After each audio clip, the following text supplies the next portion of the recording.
crime was being happy. That's all I did. I hate you. Holy shit, Danny.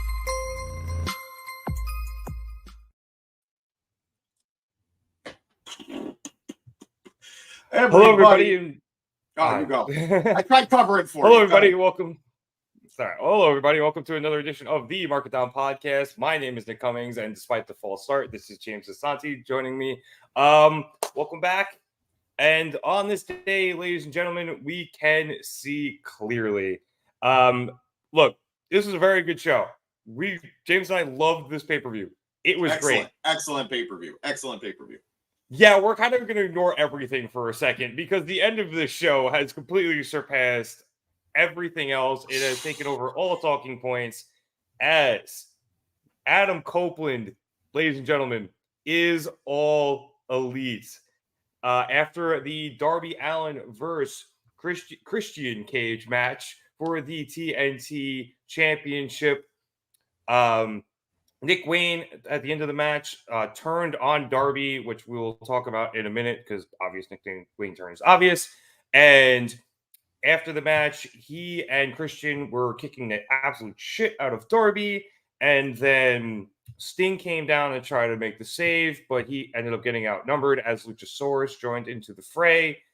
But we then had the lights go out. We had a short video package, and Adam Copeland appeared. Full-blown music and everything. We had the You Think You Know Me. Metalingus, baby. Was featured. They had to re-record the You Think You Know Me, but it still fucking played. He came out, and he came down. And it looked like he was going to hit Sting with the concerto. Instead, he hits Nick Wayne with the chair, turns it against Luchasaurus, hits both Luchasaurus and Nick Wayne with spears. Luchasaurus got the spear onto one of the chairs. Nick Wayne got the spear onto the exposed ring. And Christian, being Christian, had already bailed out the second that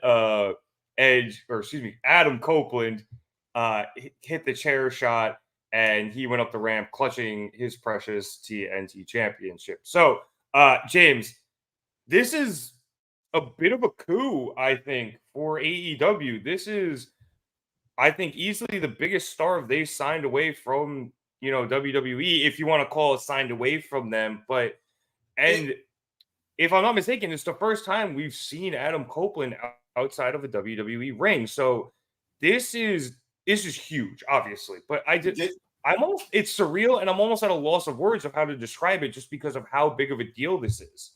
It's gigantic because, to a degree, you're right.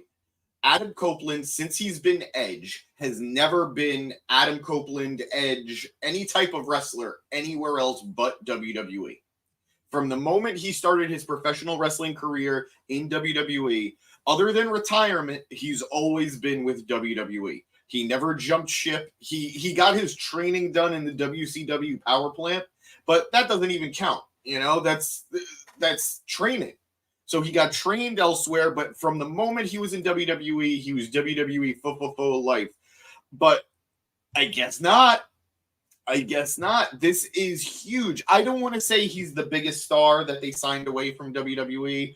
I feel like Moxley might be still that guy. That's fair, yeah. But in terms of guys who have just been pure WWE their entire careers, there is nobody bigger than Edge that AEW has.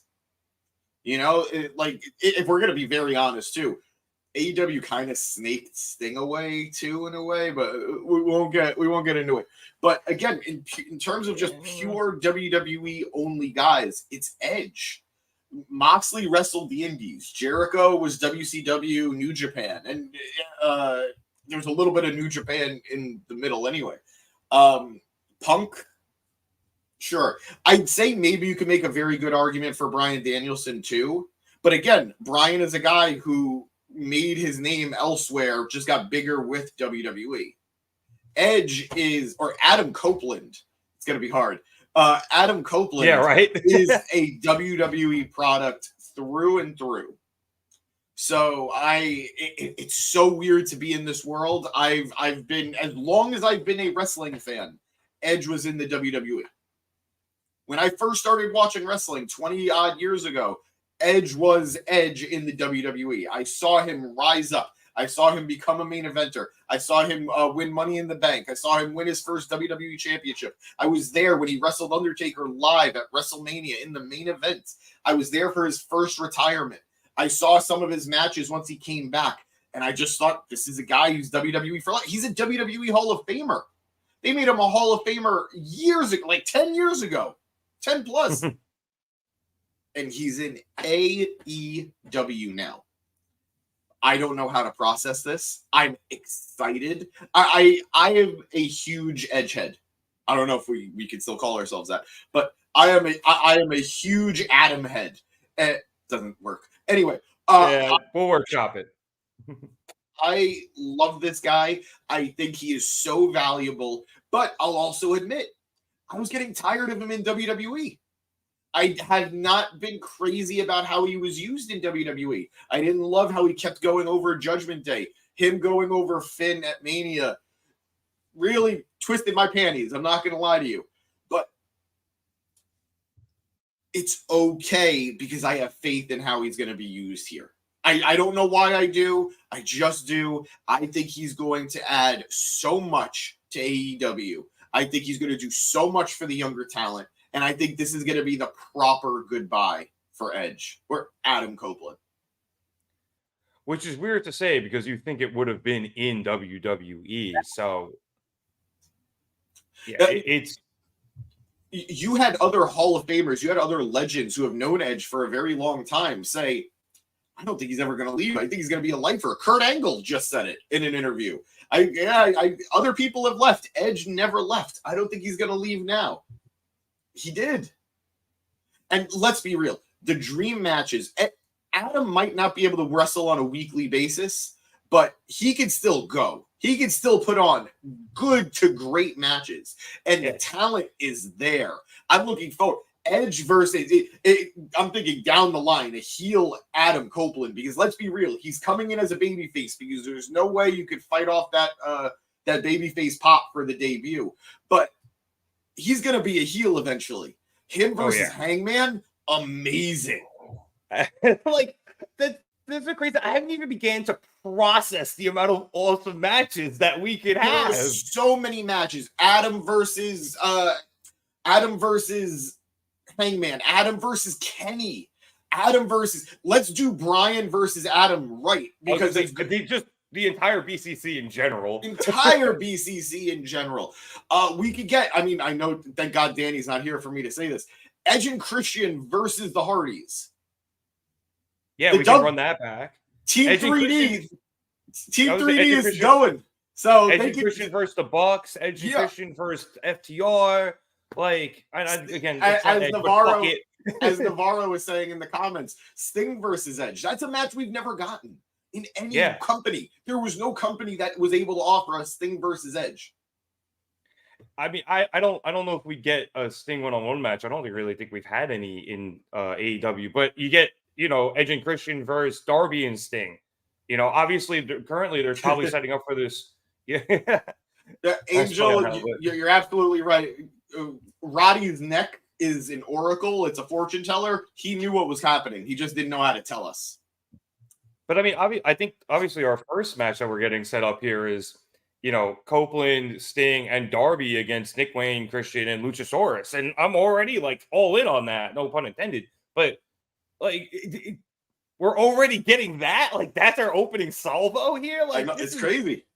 Unbelievable. And I don't want to bury too much of the match too, because you know what? I love the match. I thought the match was fantastic, except for one spot that I am going to criticize. I am going to criticize one spot. The match was great. 2 out of 3 falls. That first fall going to Darby Allin, that was incredible work. Darby, I said it in our chat, I am so proud of the wrestler Darby Allin has developed into. That entire first fall was just grappling, mat wrestling, technical wrestling, reversals, holds, all that stuff. It was incredible to see Darby Allin outsmart Christian Cage. It was beautifully done. I loved it. What happened with AR Fox? He was I mean, I think AR Fox's role in the story ended a little while ago once he and Darby made amends, but I do think that is Nick Wayne's motivation for betraying Darby. We're gonna get Definitely there. part of it. Yeah, definitely part of it. We're gonna see that probably on Wednesday at some point. But yeah, it's great stuff, and Darby very clearly has a great mind for the business. Even if it's not something he wants to be in for the rest of his life, which I respect, he clearly understands what makes the business work. You have great minds in this story with Christian, who is often touted as one of the most underrated people in professional wrestling. You have Adam Copeland, who is he's Edge. Enough said. Enough said. And you add in these, you have Sting, who has been in this business for decades. And then you add in the combustible elements of Luchasaurus, Nick Wayne, to an extent, as Angel put it, AR Fox. There is so much potential here, and I'm so excited for it. Yeah. And I don't want to sell Luchasaurus short either. Like, he's also a very, very smart mind, I think, as well. In wrestling. So PhD. You got a lot. Yeah, exactly. You got a lot of smart people doing this feud to start with, which is awesome. But let's dive a little bit more into this Christian Cage versus Darby Allin match, because I really enjoyed it. Seattle obviously very behind Darby, as it was his hometown. And I did love the first fall was great. Like you said, it was just very technical wrestling, and Darby using that damn turtleneck against Christian as he pulls it up over his face and hits the jackknife cover to get that first fall was hilarious. I want your opinion on that, actually. We've had debates here on the pod. If you're using tights, that's technically cheating, right? If you're rolling somebody up and you're gripping it. All I'm saying is it feels a little dirty. I don't mind it because Christian's a bastard, man. But it definitely felt like a cheating pin. Yeah, but it wasn't, he didn't use it as leverage for the pin. He just kind of was able to, it was almost like a distraction, so to speak, over Christian. So I don't think it was cheating. It was very smart, maybe a tad bit underhanded. It's cheap. It's but not cheating. Yeah. But it wasn't technically cheating, because he didn't do anything to break the rules. So, which was smart, and it was great. And using the turtleneck against Christian was hilarious. So I was super here for that.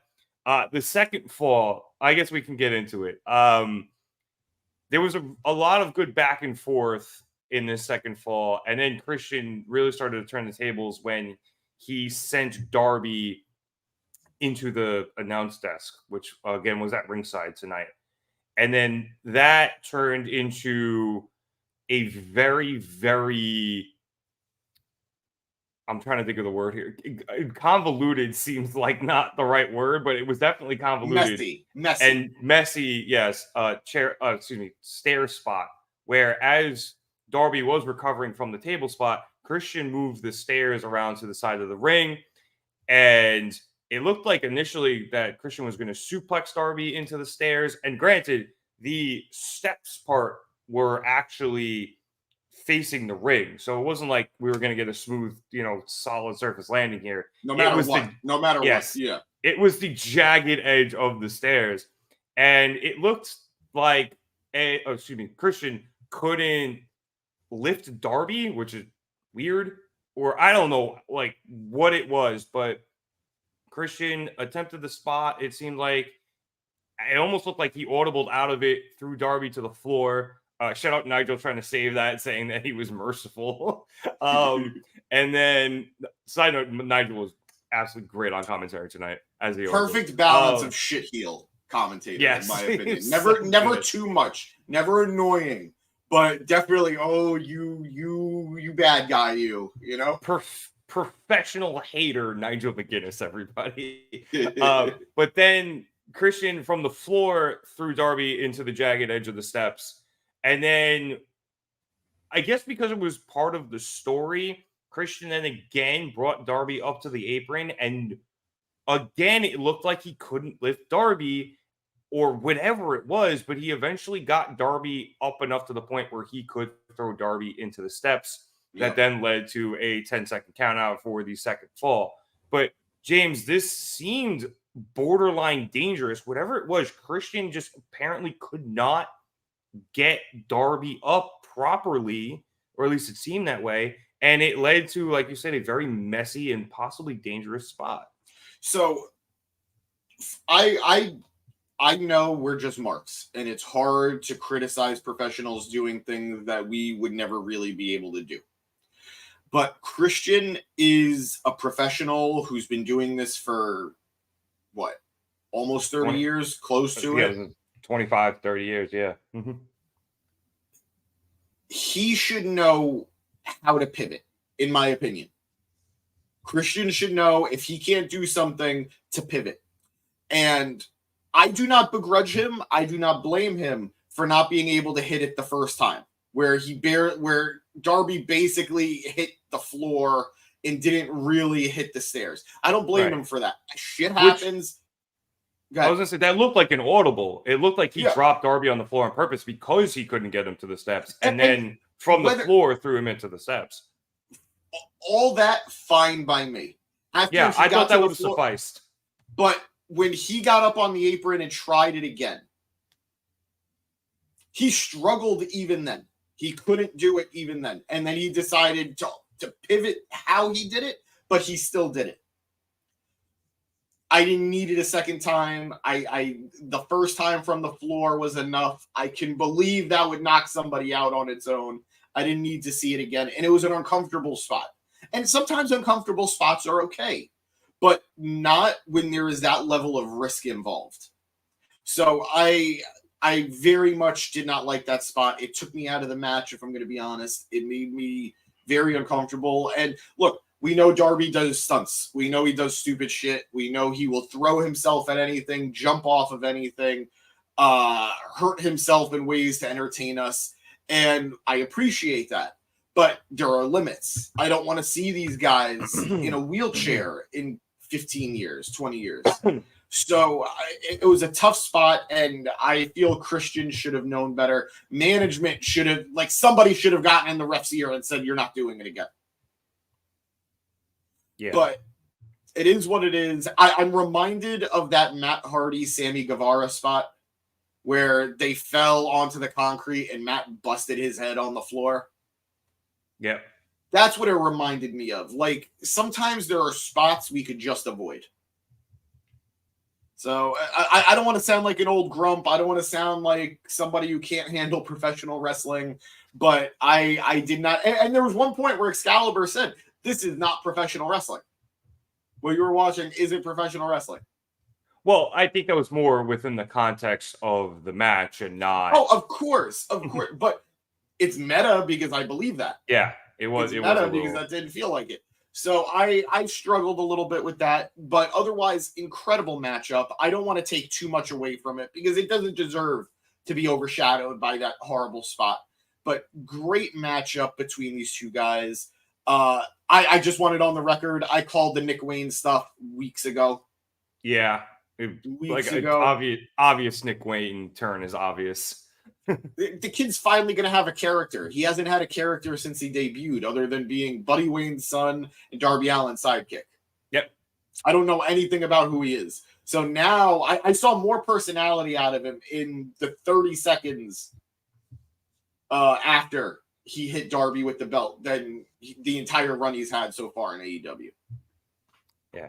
And obviously that was indeed the third fall. And Nick Wayne as Christian, I keep saying I'm so hyped for Edge. Vince Russo wrote the ending. No, there wasn't enough bros for it to be a Vince Russo ending. Valid point. And there was no poll. Nobody was on a poll. Yeah, exactly. If anybody is going to be on a poll, it's going to be Nick Wayne's mom. Not in that way, kids. Get your mind out of the gutter. Shut up. You knew what you were doing. But yes, it was after Christian accidentally took out Bryce Remsburg with a spear. Christian went out of the ring, grabbed his TNT title, went back into the ring. Nick Wayne took the title from Christian when he was trying to get a belt shot onto Darby. And then Nick Wayne, seemingly as Darby tells him to hit Christian with the belt, turns around and hits Darby instead. And that allows Christian to pick up the final fall. Obviously, there was a lot that happened before that, because as Darby was going to be stretchered out of the building after that chair shot, Christian ripped up the entirety of the ring, exposed all of the wood underneath that, actually makes up the ring. Also, side note, every time they rip up a ring like that, I always laugh that a ring is basically just, the lumber section of a Home Depot. Absolutely. It's so weird. Edge almost got lost and tripped in the smoke. Yeah, well, new stage. He's got to learn the new layout for AEW. But so Christian ripped up the ring, and then as Darby was on the stretcher, Christian went up to the top, hit a splash onto the stretcher, and then hit a kill switch on the exposed lumber. Darby kicked out.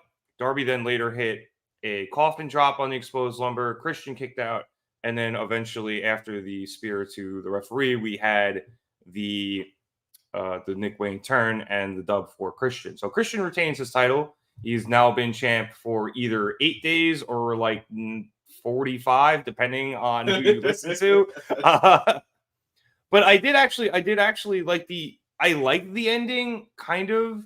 It was a little convoluted. I've said this a bit earlier, but bad day for referees between Bryce, Aubrey Edwards, and anybody who was reffing the Jets-Chiefs game tonight. But disgusting.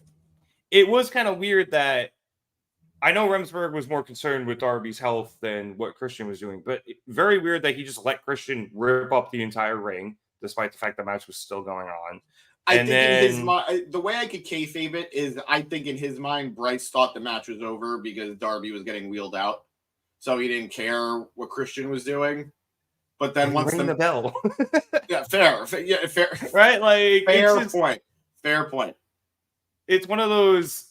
Okay, guys, I can suspend my disbelief, but you're really stretching it at this point.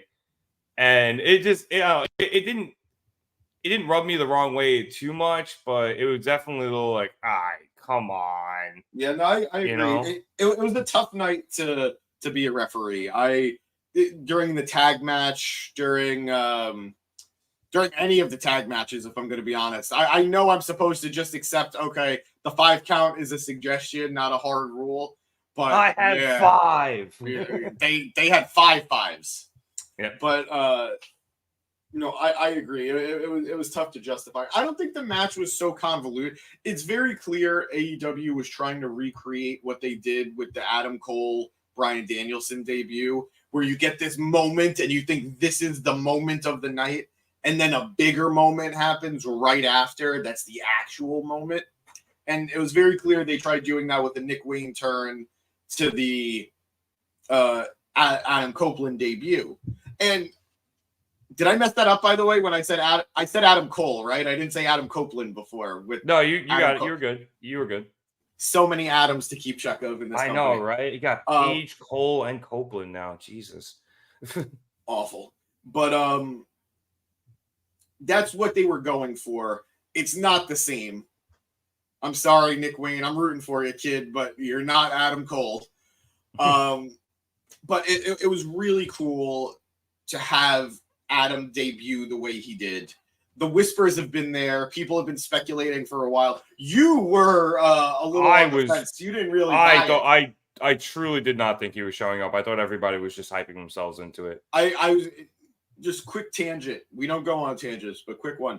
Papa G has been watching wrestling with me since I was a kid. He, same thing, only knows Adam Copeland as Edge, has only ever seen him in WWE. And he even said to me, when I brought up the rumor earlier today, I knew you were going for the banner. When I brought up the rumor earlier today, that he would feel weird to see Adam in WWE. In AEW, because he's a WWE guy. His entire career was in WWE. You want to see him retire being he compared it to Derek Jeter playing for the Red Sox. And I don't know that it's the same thing, but I get the sentiment. Yeah, it's one of those things where, like, everybody I feel like we've seen in AEW that has been in WWE outside of some of the NXT guys, like Miro, for example. Yeah. We've seen in other places. Both the veterans and the younger guys, because everyone from like Big Show to Adam Cole have been in other places. Edge is the first true WWE guy. Like, even if they got Kurt Angle, I would just be like, okay, that makes sense. He was in TNA. TNA is Kurt Angle. He was on the Indies. Like, okay, that one makes sense. Christian was the same way. Like, he was in TNA too. And they were, there are always so many people, especially like that era, like so many people ended up leaving, for whatever reason. The Hardys, same thing. They were in TNA. They were in Ring of Honor. They were fucking everywhere.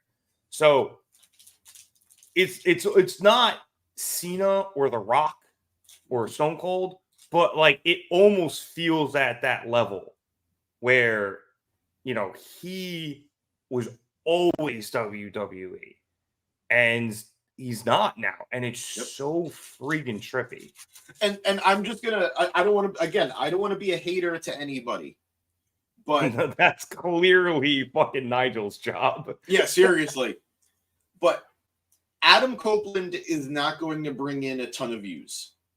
Let me just put that out there.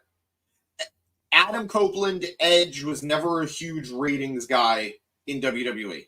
He was not he's rated R, so kids can't watch him. Boo, but amazing. He was never bravo. He was never a huge needle mover. He was never the guy of the company. So I'm not expecting him to turn the tides of the WWE AEW ratings wars. I don't think that's going to happen. But what he's going to offer this company cannot be understated. It cannot be stated enough. It cannot be respected enough how much he's going to offer this company. The wellspring of knowledge that he has, the experience that he brings, everything that he does, it's more gravitas. And the truth is, there are people, like I have friends who are casual wrestling viewers and they know who Edge is. They were excited tonight that this happened. Like I told them Edge is in AEW and they were freaking out. So he is going to have value to this company. He might not be, again, the CM Punk of this year, but he's going to bring stuff in. So I'm just very excited for this. I'm very excited for him. I'm very excited for the people who get to work with him. And I'm very interested to see how long this run is going to last. Yeah, same. Because, he seemingly was going to go on a retirement run in WWE. And then obviously they decided to not renew his contract for whatever reason. So I was actually just about to put that comment up. Thank you. Obviously they said a lot throughout the night that this was a new era for AEW, and I think Copeland coming in, accentuates that point. So you brought up the name Punk, and my initial thought when I saw Eric's comment here was, I don't think he's going to be a quote unquote replacement, but could he fill a similar role? Because you don't really have that top tier superstar talents that Punk was, because there's that hole there that needs to be filled. And do you think, in his own way, Adam Copeland could fill that role? You ever see, the story of Billy Bean? Yeah, I've seen Moneyball. He gets on base. You don't replace the player. You replace the numbers. You replace the value. You recreate him in the aggregate. Exactly. You recreate him in the aggregate. And I've seen that movie far too much. It's a great movie. It's a great movie. But I think that's what AEW is doing. Brian has taken over Collision. Adam is that veteran talent. I think it's all there. I think all the pieces are there, even if it's not one guy. What? Say it. Him versus MJF. Oh, God. I can't even comprehend the amount of awesome shit that him being there gives us. It's amazing. And not only that, dude, Forbidden Door. Him versus the Japanese town. I can't even think of who I would want him to wrestle, but oh my god, him versus Naito would be great. Yeah. Oh, yeah, that'd be really cool. But anyway, to go back to Eric's comment that Tony hyped it too much. One, Tony hypes everything up like it's the biggest thing in the world. Half the time he's right, half the time he's not. Tony rips an 8-ball and a White Claw, and it's just hyped about everything. Like, that said, when he hyped up the Christian signing and everyone was disappointed, here we are 2 years later, and Christian has been worth his weight in gold. So maybe this isn't the new era. But I will say, and I was thinking this as I was watching the pay-per-view, genuinely I mean this. This pay-per-view felt different. It felt very similar to All Out, which was, in a sense, this felt like AEW year one to me. We saw matchups that wouldn't have been on a pay-per-view last year, in my opinion. Yeah. We saw, and I know I'm about to mention a guy that Eric hates, but it proves my point a little bit. We had a match between Ricky Starks and Wheeler Yuta. That wouldn't have been on a pay-per-view last year. You know, we had a tag team title match with FTR and Aussie Open. I don't know that would have been a pay-per-view match last year. That would have been a Dynamite match. There were a lot of matches on tonight's card that made me feel like, even if they're not necessarily going in a different direction, they are sort of deconstructing how they've been booking lately. So, and I'm going to say a crazy one, but I think no match sort of proves that point to me than Swerve and Hangman did tonight. Oh, so good. So, and I would like to get to that at some point, but yeah, maybe not a new era in the sense that, oh, everything's bigger, everything's going to be different, be prepared for it. But the air feels different. And maybe it's just me, but genuinely, there was something different about tonight's show. And I don't necessarily just equate that to Edge's arrival. Yeah, you know, we were talking earlier in our group chat about the latest NXT pay-per-view, and we got to discussing older takeovers and how, like, the NXT TV show, you know, back when it was black and gold, wasn't necessarily the best because obviously you had like a bunch of kids coming in and trying to get their TV time while hitting the bigger, you know, the bigger matches, the points for the bigger matches leading into the takeover. What's going on, Dev? Good to have you. Hi, Dev. And then we got great takeovers every time. And the last two pay-per-views from AEW, being All Out and now this one, WrestleDream, have felt more like takeovers to me, where interesting. All Out was weird, obviously, because it immediately followed All In. They didn't really have the time to build up the stories too much. So it was just, yo, here's banger after banger after banger after banger. Have fun with this one. And this one, kind of the same thing. Happy birthday, Dev. I hope you had a good birthday, man. Happy birthday, Dev. This one kind of felt similar, where like there was storyline heading into some of these matches. You know, I think the Hangman and Swerve storyline was probably one of the bigger storylines. To the point that a lot of people said it should have been the main event prior to everything that happened tonight. I was watching and I was like, this should be the main event. And then I was like, well, if it's not, then at that point I was like, yeah, it's just probably showing up. But, and even then I was a little skeptical, but yeah, like it felt like the same thing. It was maybe not necessarily a whole lot of build to all of these matches. Ricky Starks and Wheeler Yuta was literally done in a promo. And it was a pre-taped promo at that. Christian Cage, Darby Allin had, you know, they had some story. Obviously, the Jericho Golden Lovers versus the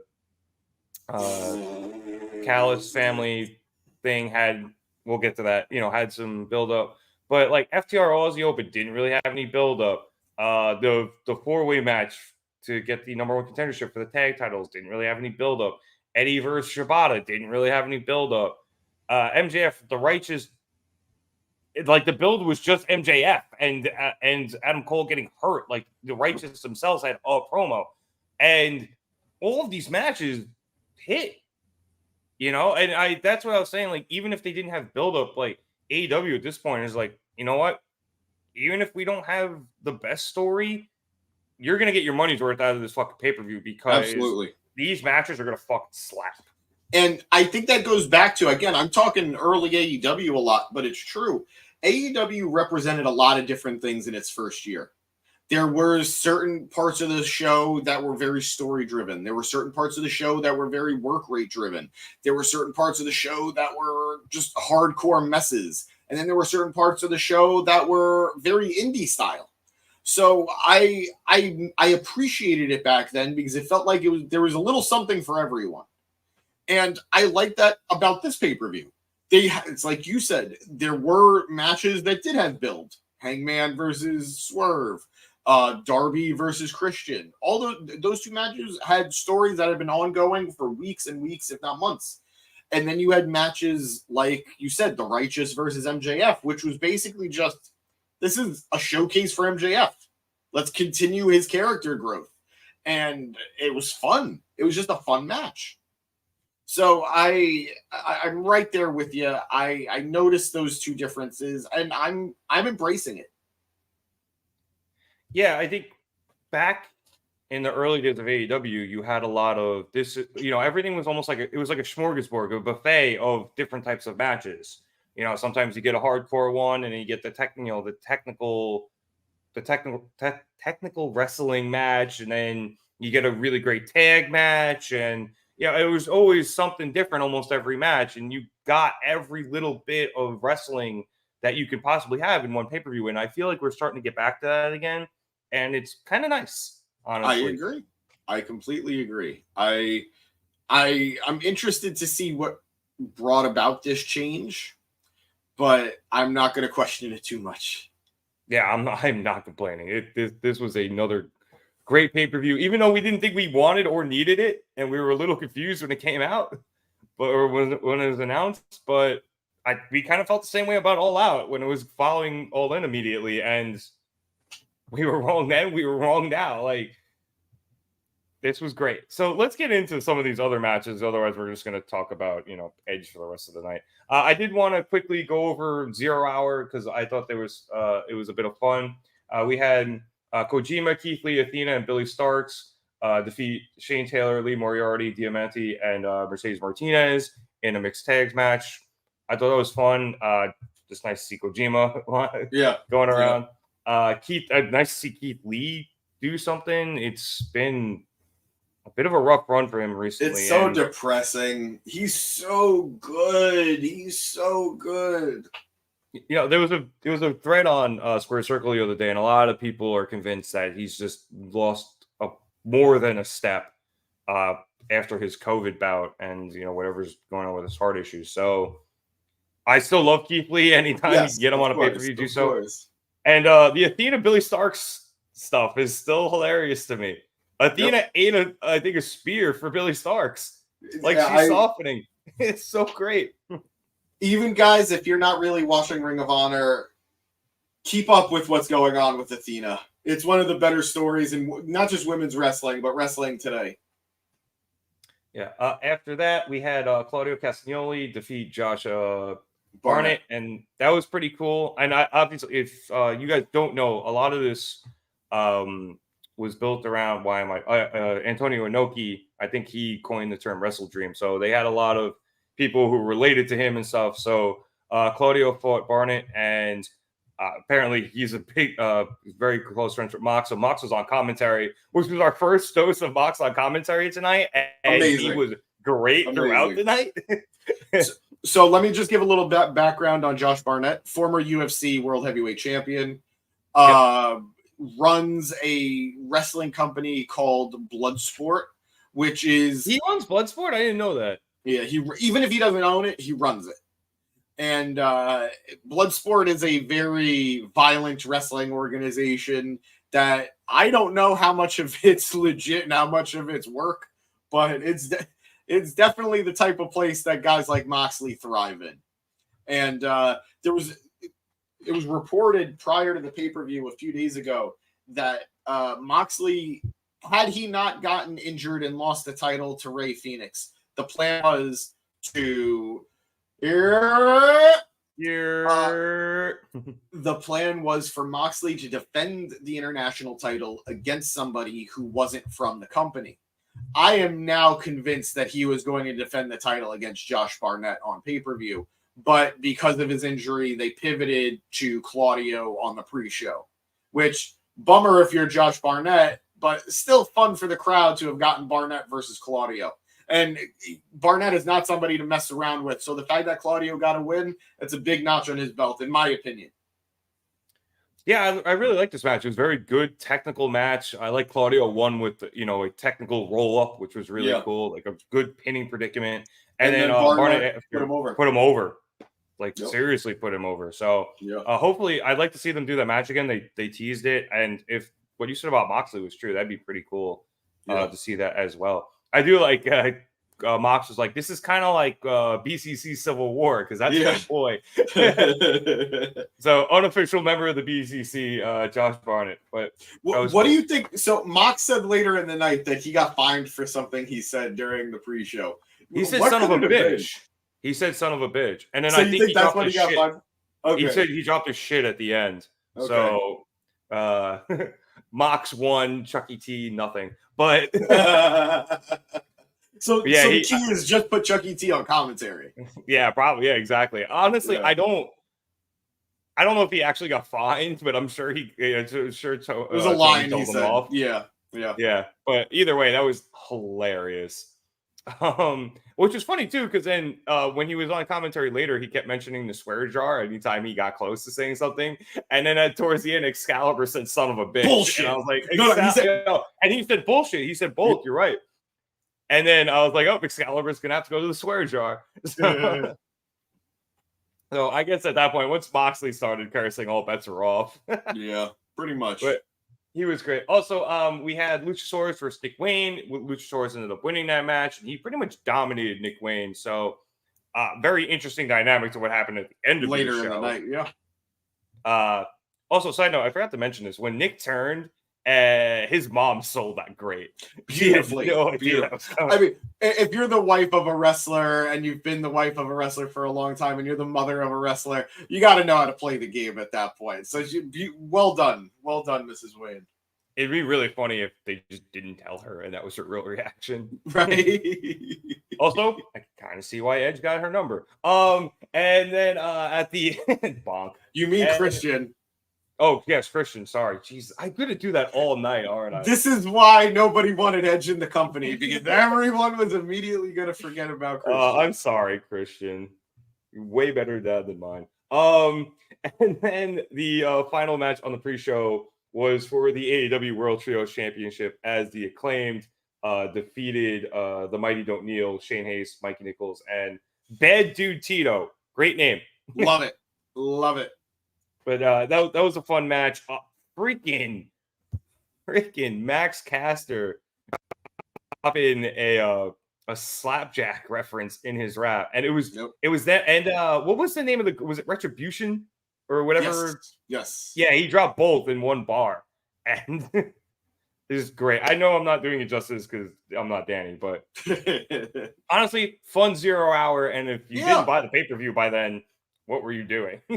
All right, so let's get into the actual pay-per-view where we had MJF defend the Ring of Honor World Tag Team Championships against the Righteous in a 2-on-1 handicap match. We kind of mentioned this earlier where, this was a much more of a story-driven match, a bit of a showcase for Max. He ended up winning with a heat seeker, and then again, it felt like it was more of just because he could and not that he had to. He put his feet on the ropes for added leverage and for the pin, and ended up winning that way. And it was just kind of funny that I think he did it because he just could. He can't help himself. Yeah, exactly, because he's our scumbag. And I was so happy he did. I guess we'll get your opinions on that, James, in a second. But I loved MJF here. He took a beating. But what I really like out of him in general is just the character growth of the fact that he went from wanting to wrestle as little as possible to volunteering himself for a 2-on-1 handicap match so that he could defend these titles for his bro Chacho for life, Adam Cole, and attempt to keep them until Cole comes back from his broken ankle. Yeah. So I'm actually going to agree a little bit with Eric here. I don't know anymore what's real and what's not. I saw a picture of Adam Cole's foot. It's fucked up. There's no denying that his foot is in bad shape. I don't know if it's broken in 3 places bad, because that's like 4 to 5 months gone. But yeah, at minimum, especially like because when you break your ankle like that, and I know sometimes they say it's better to break it than sprain it, but if you break it in 3 places and need surgery, it's not. And they're gonna have to put screws and plates and God knows what else in there. It might even be more than 4 to 5 months. It's rough going. So I do agree with Eric on this, that if Adam Cole is really hurt, I don't necessarily understand the point of keeping the belt on MJF, especially after the angle they ran on Wednesday, where we're led to believe that MJF led the attack on Jay White. Now, I don't personally believe MJF did. He denied it at the top of the show as well. Yeah, he cut a said fun somebody promo. stole his mask. Yeah, but if I'm Jay White, I have no reason to believe him. So you had a very good out here to have Bullet Club Gold cost MJF the tag titles in a valiant handicap match effort. Everyone would have looked good with the Righteous taking the titles off. Now, do I necessarily think they're buried? No, because he still is the world champion. You know, it's not a good look. It's not a good look for them, and they're definitely going to need some rebuilding. But I think they'll be fine, especially with the fact that they are getting over with the crowd. So that's good to hear. But I don't know how I feel about this. I do think Adam is going to be gone for a while, and I do think we're going to see him defending the belts up until the very end. So I think we're going to get another month or 2 of defenses before eventually his body gives out on him in kayfabe. I think MJF is going to fight to defend these tag titles that his brochacha for life says means so much to him. So he's going to keep trying to defend it. And then we're going to find out. It's got to be the Kingdom that take the titles off of him, right? Probably. Unless it's like the Guns or something. But no, yeah, I say that, but no. Because it would make sense with the Jay White stuff. But yeah, I don't know. That's the only reason I thought they would be the other option. But yeah, I would imagine it's the Kingdom. I don't mind that. Sorry if we'll just jump to, unless it's a drag where we're no longer thinking it's Cole. Maybe MJF versus Cole. Possibly, maybe. But I don't mind MJF winning this match on paper. I'm a little upset it was the Righteous because, like you said, I think they're actually doing a very good job of getting themselves over and with the crowd and like becoming a very good tag team and somebody that, a group that people want to see. So it kind of sucks it was them, but I don't mind MJF pulling this one out. It kind of makes sense to me. I do think, though, that maybe not what you were saying where it goes so long where his body gives out. I think he probably ends up getting screwed sooner than later. Yeah. But I do like your option as well, where the only problem is if he's always defending the Ring of Honor tag titles and his body gives out, then like there's the AEW title as well. And I feel like you can't have him,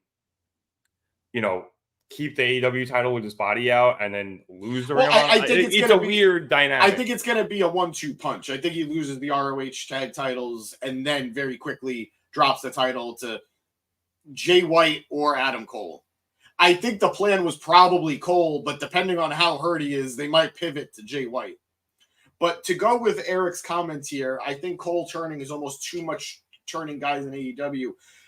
Even if I were to agree with that point, this storyline is separate.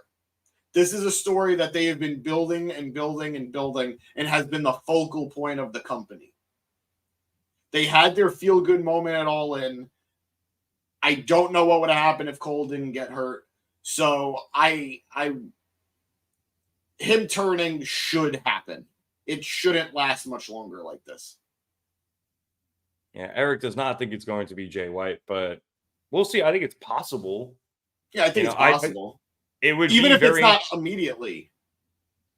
I think the most interesting part about that, if it is Jay White, would be the AEW champion basically being the main guy of Collision. Yeah. Well, all right. Because we are starting to see that doesn't matter anymore. Kenny was just on Collision. True. But if Jay is a Collision, regular, so to speak, you would be putting your champion on the less viewed show because it's on Saturday. You're going up against college football now with that being on. It was a less viewed show in general because it was on Saturday, and now the ratings have dipped even further with the with the return of football. Not true. They're actually rising again. Good. It's kind of miraculous. They're getting back to the numbers they were pre-Punk leaving. Maybe it's a Punk thing. Kidding. Who knows? Look, who knows? I'm happy they're doing good numbers, but even that, but objectively, it is the less viewed show just strictly due to the fact that it's on Saturday. So I think it would be they could also just switch, Bullet Club Gold to Dynamite. Who gives a shit? But it would be an interesting choice in my opinion, and that's a decent point. I guess they have done good jobs with good job keeping the title mostly on homegrown guys. I guess outside of maybe Jericho and Moxley, but then, I think Jay's still like for me like Jay White is such a big name. I don't think that's relevant. How Eric? Jay's basically a face after his promo with MJF and being attacked by a heel group. So Jay beating MJF seems unlikely to me. All right.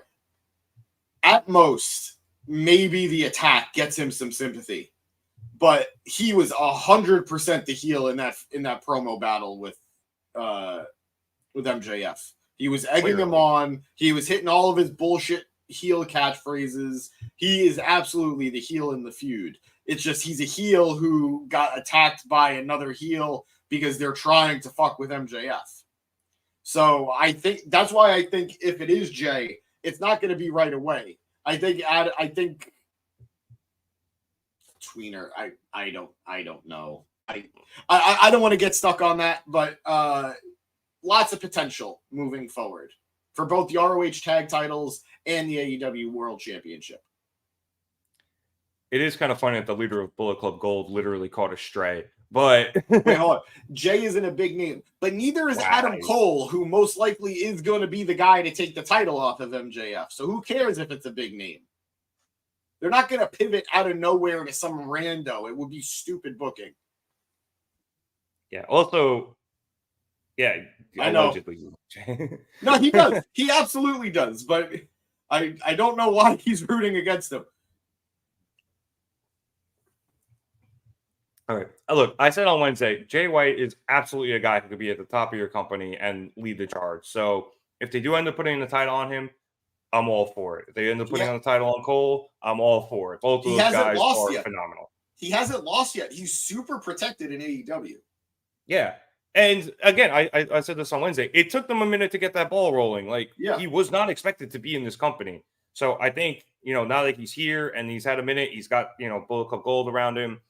Tony actually has an idea what the fuck he wants to do with him. And Tony has done a very good job of protecting these top talents. So in Tony, I trust, man. Honestly, like outside of the women's division, I think Tony's done a phenomenal job booking for the last 4 years. So whatever he's got planned, I got good faith in him. But I don't want to get too bogged down in this. So let's move on to the next match. Which saw Eddie Kingston face off against Katsuyori Shibata for both the Ring of Honor World Championship and the New Japan Strong Championship. But not the Pure Championship, which was weird.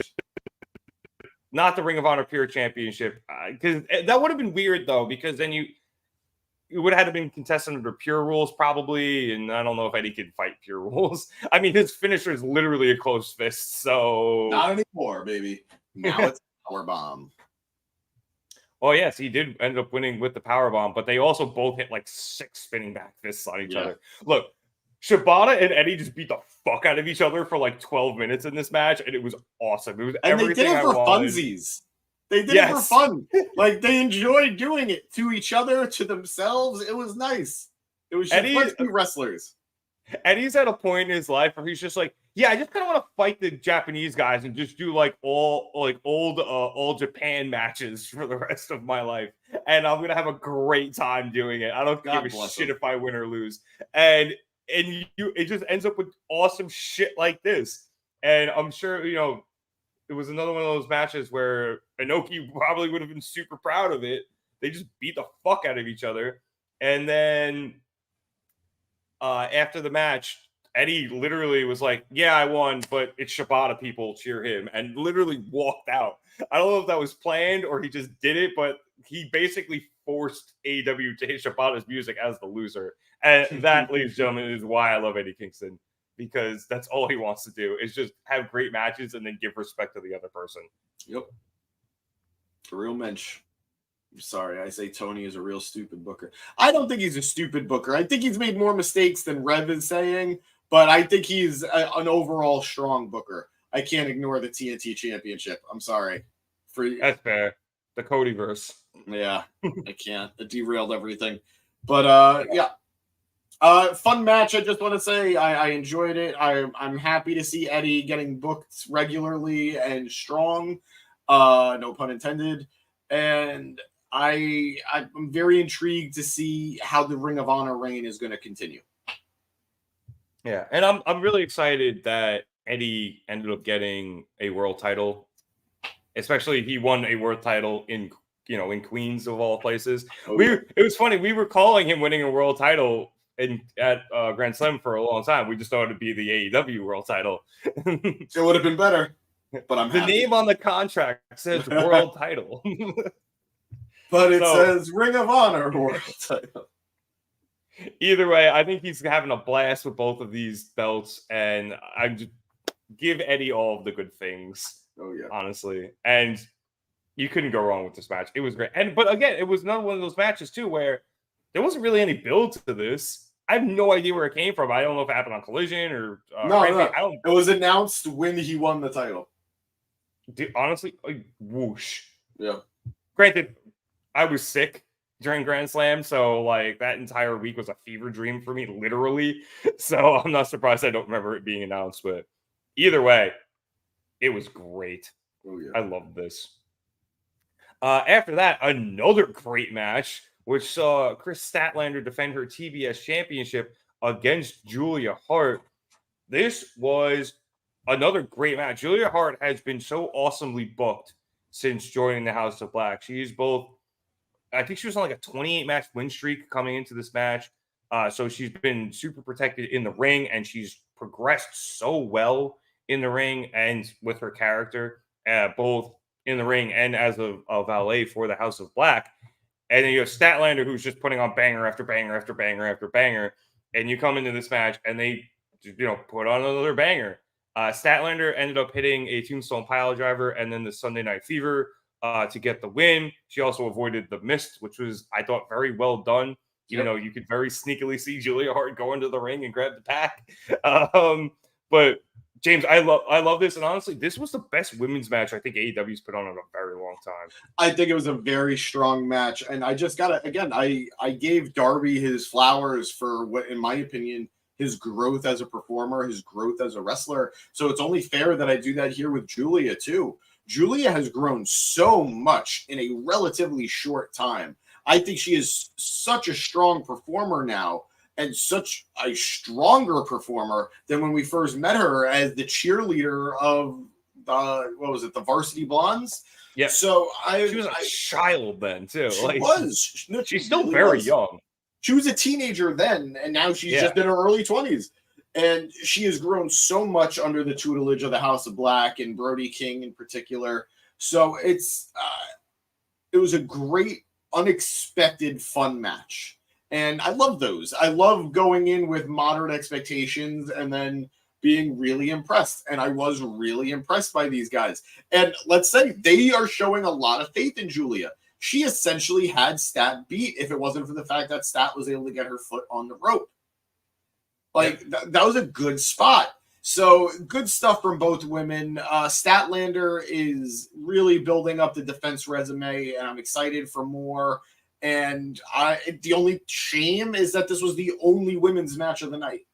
Granted, yes, the women were on the pre-show too, but on the main card that this was the only one of the night. That's the only bummer. But otherwise, fantastic showing from these two women. Yeah, Julia's moonsault is awesome. Like she has a great. I also really like when she's able to do the thing in the corner where she's hanging upside down. Yeah, that was awesome. When she hits that, it's a little Bray Wyatt-esque, so to speak. You know, he used to do that spot where he was hanging and do the throw. So she has a great spot. But yeah, dude, Brody King and his wife, they call themselves Julia's like wrestling parents. Yeah. Whatever they've been doing with her, man, she has like a newfound confidence ever since she's joined the House of Black and been, hanging out with Brody. And they have had such a good influence on her. I have loved her growth as a performer. Her presentation now is amazing. I love everything about Julia Hart's character. Keep it rolling. Wasn't there an attempt at a post-match beatdown, or am I going crazy? I think you're going crazy. Oh, I'm thinking of Wednesday. Yeah. Yes. But either way, this was great. Love this. But yeah, I like you said, I wish there was more women's matches on the card. But again, that's Tony Khan for you. After this, we had the four-way tag team match between the Young Bucks, the Guns, the Lucha Brothers, and Orange Cassidy and Hook. The winner getting a shot at the AEW Tag Team Champions, which was those titles were later contested in the pay-per-view. We'll get to that in a bit. But we saw the Young Bucks come out of this with the win. I think, though, for me, the more newsworthy development was Ray Phoenix actually got brought to the back very early in the match. Yep. And it looked like a legitimate injury. So considering the fact that he got the international title off a legitimate injury and now might be hurt as they were gunning for the tag titles, it's going to be a little bit of a mess there for a minute. Hopefully, I'm hoping he's okay. So Phoenix got hurt in the match with Moxley. It wasn't really reported as much, but the same match that Moxley got hurt and he won the title, he also got hurt, but was able to work through it. That's why the next week when they had him defend against Jeff Jarrett, he was a little tender on the leg. So unless they are really committing to this story, I do think that injury is getting more aggravated. Now, what's very interesting here is you just said the Young Bucks won this match and they won number one contender spot for the tag titles. Nick Jackson won a number one contender spot for the international title on Wednesday. Yep. So I don't necessarily think they're going to pull the trigger, but it's very possible. We're living in a world where Nick Jackson is going to be a singles champion soon. And add that to maybe the Bucks winning the AEW tag titles. Nick Jackson is going to hold 3 championships at once, potentially. It's going to look like back in the day when the Bucks were holding every tag title under the planet. And I am so here for it. I am so here for it. Get me back to singles merch freak Nick Jackson. Screw it. Bring back the super kick titles. Like, Yes. I am all for this. Give this to me. I mean, obviously, I don't want Phoenix to be hurt. I want him to be okay. But if he is hurt and they have to get the title off him, I am A-okay with it being Nick Jackson. Yeah. I love Nick Jackson, singles wrestler. I think he, when he gets going, the constant movement, Excalibur said it. I'm forgetting what it was. The perpetual motion. There you go. Yeah. When he gets rolling, he is one of the most underrated singles wrestlers on the planet, strictly due to the fact that he's always tagging with Matt for obvious reasons. Him versus Phoenix, I think they did this once in AEW. 2019, yeah. Yes. Dude, I love when these two guys match up against each other.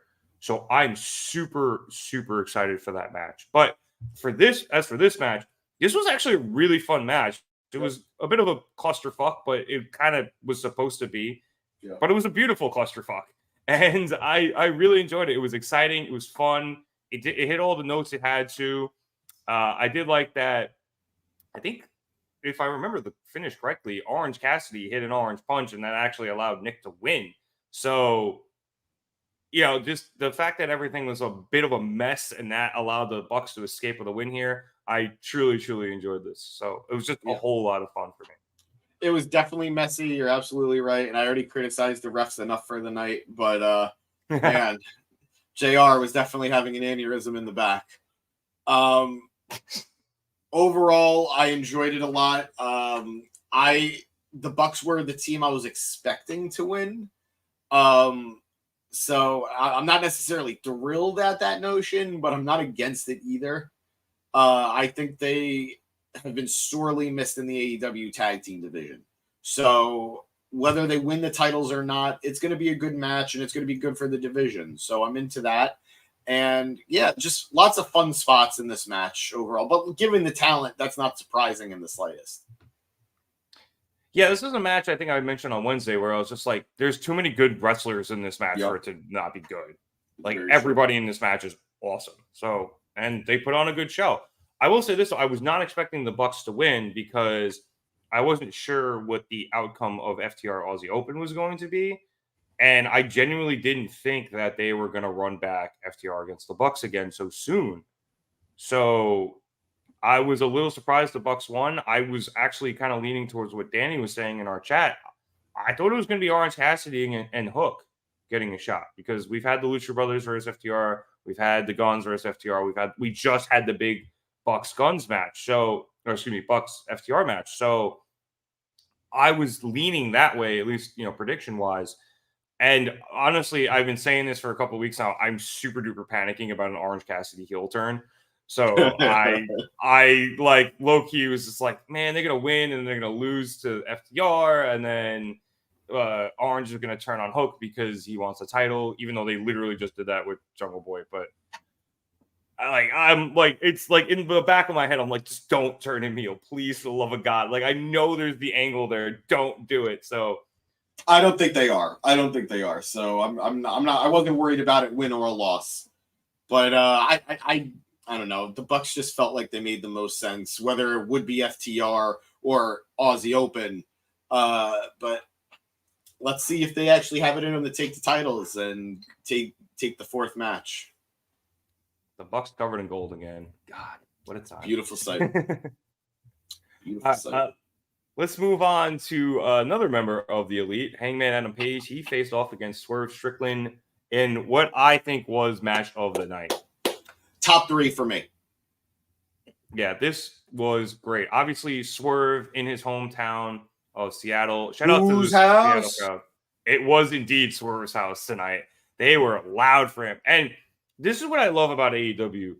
They don't push against the crowd. They knew, despite the fact Swerve is super duper heel and everybody knows it, they knew Swerve was going to get cheered tonight.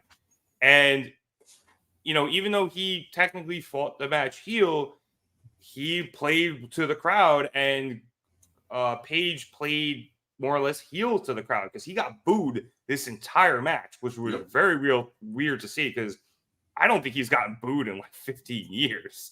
Or at least it feels that way. Not 15 years, but he hasn't been booed since Ring of Honor, like when he was super duper heel in Bullet Club. So either way, I thought both these guys played their parts perfectly.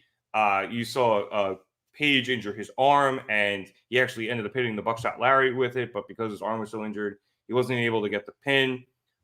Swerve hit 2, what is it? Not last. Is it last call? His kick? House call. House call, thank you. 2 house calls for the win over Page at the end.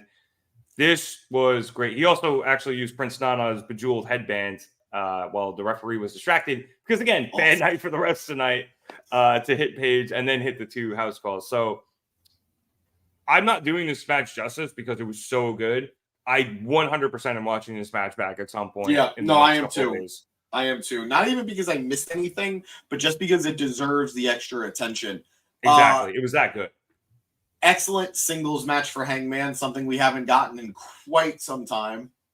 And good on AEW for, like you said, not only acknowledging that Swerve was going to be cheered, so they played into it, but also just letting him get the win here. He needed the win more than Hangman did. and I don't want to say Hangman needed the loss to sort of set him in the right direction, but this loss is definitely going to put him in a good direction, especially now that he's aware of what Swerve said being true, that he did get complacent in the last year or so, that he did lose that fire a little bit. So now that that fire is back and he's motivated by loss, I think we're going to see a very exciting Hangman coming up. So very excited about that. The match itself, loved it. These two guys had a lot of chemistry. There was one sequence in the match where they kept countering each other. And then it turned into a German, and then it turned into a regular suplex, and then clothesline. It was beautifully done, and they were excellent dance partners. These two guys, their chemistry was fantastic. Their back and forth was amazing. I very much loved this match. And if it wasn't for the fact that there were just two other matches that I loved so much, or you know what, I'd be willing to say just one other match that I loved so much, this would have been match of the night. I think it was for me just because of the crowd.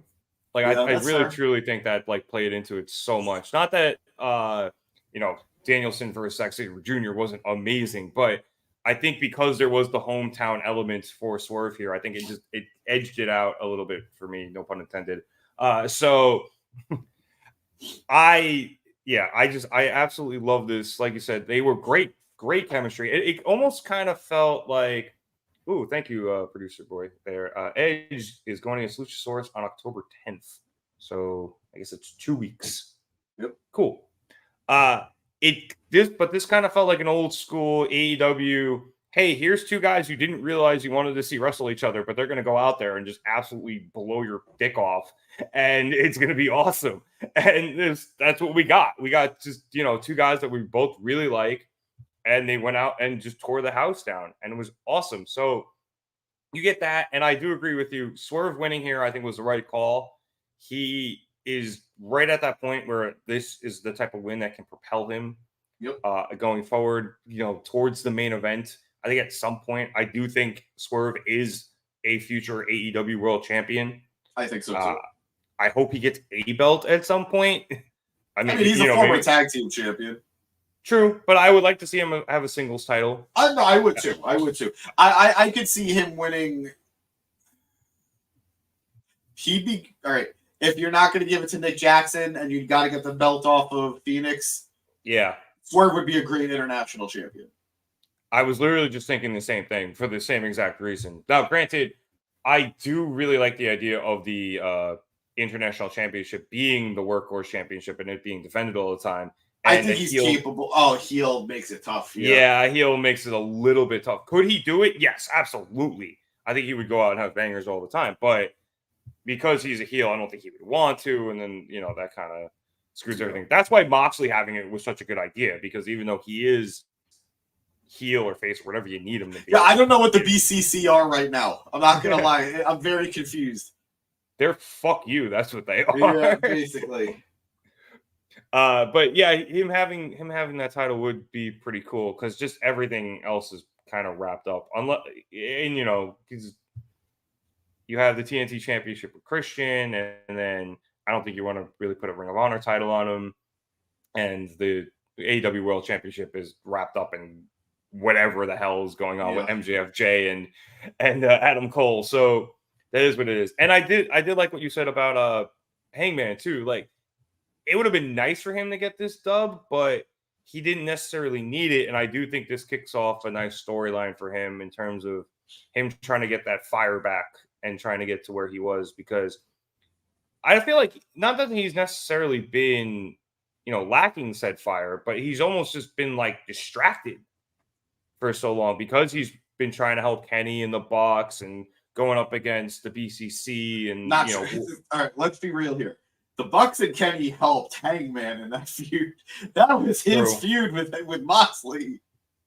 Yeah, and then oddly enough, like it was weird, because it was his feud with Moxley, and then the BCC got involved, and then the Dark Order got involved. but then they got taken out. So then the Elite got involved, and then the Dark Order, and then it sort of turned to the side, yeah, and then it turned the Dark Order heel against it. But like it was kind of funny, but the weirdest part was it was supposed to be over with him and Mox, and then it just kept going.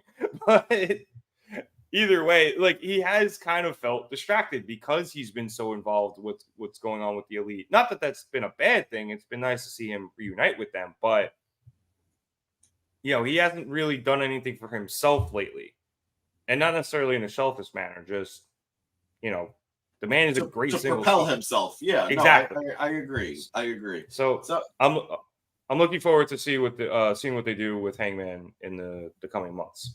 Likewise. I think a championship is in one of these men's futures.